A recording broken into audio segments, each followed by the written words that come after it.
Okay, so in this video, I'm gonna just talk about the basic cane row pattern that you need when you're applying your Boho Locs. So the very first thing you need to do is just separate off the front. Maybe about, how wide are we, centimetre? So this is where we're gonna have individuals.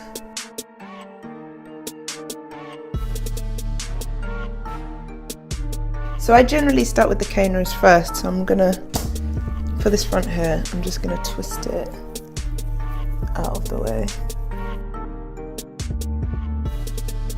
Just tuck those out of the way, and then you've got the rest of your head to work with.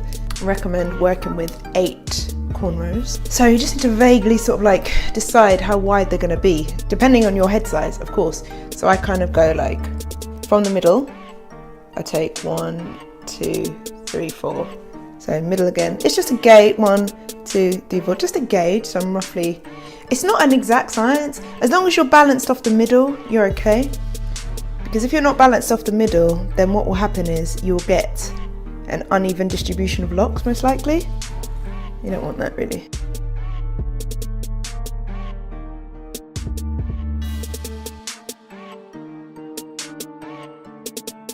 The last thing you want to do is go straight from the root and pull them through, because you might cause your hair to tear and get damaged, so you don't want to do that. And sometimes I do use extension hair, but I haven't been lately, and it's all good. There's absolutely no difference in how long the style lasts, how it feels. So I'm gonna keep going without extension hair, but if you want more tension, or if you just like using extension hair, please feel free to.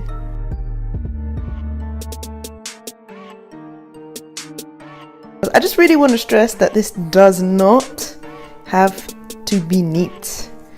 Nobody, not even you, are gonna see. You will know, but nobody will see, honestly, what you've got going on underneath your crochet locs.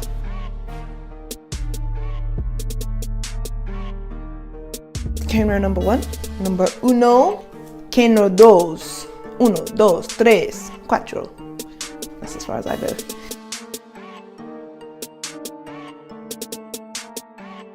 My hair's quite thick now, thanks to Crochet Locs, but I still get it into 4 plaits. If they're going to be thicker anywhere, then it's better that they're thicker on the sides than these two, if that makes sense. Because in the parting, you want them as close together as possible, so they can be sort of like slimmer there, if anything. So if your distribution goes off, which it will, because this is not an exact science at all.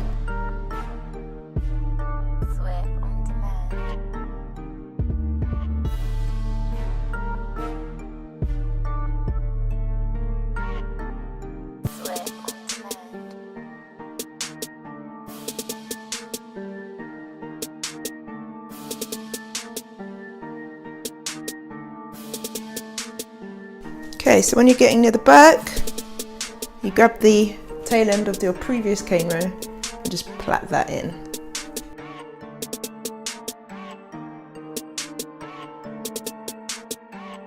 But what you're going to want to try and do with the central ones is do the parting, do the cane row as close to the center as possible. So if the cane row can kind of lean more, as opposed to being straight, you want it to lean more into the center, so you can get them closer together when you do your crochet, if that makes sense.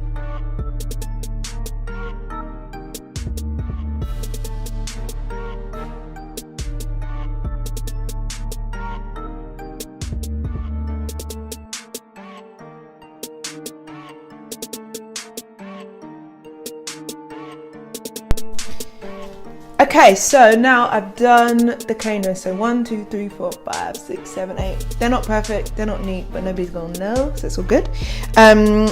So when we get to the end ones, I kind of just plait this cane row here into this bunch here, if that makes sense. And then just to keep everything neat, I kind of just sew this end in somewhere. So just use a regular weaving needle and thread You just need to do a couple of stitches really, not loads. Just hold it in place, knot it off, cut that. So now when it comes to the front, we're just going to do 12, working off a middle parting again.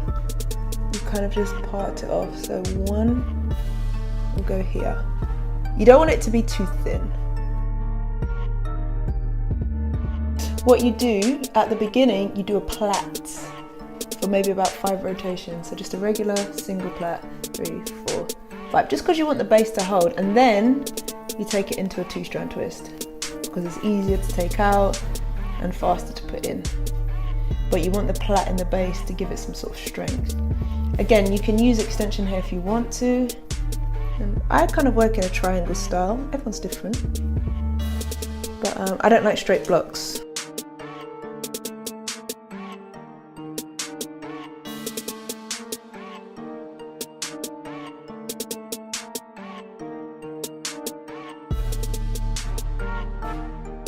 And that's it, that's 5, that's ready, we're ready for 5 individuals on that side. And I'm just gonna go ahead and do the same on this side.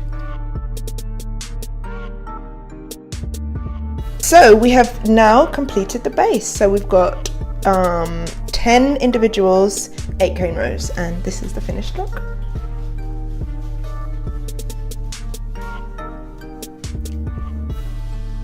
And we're gonna put the locks in now.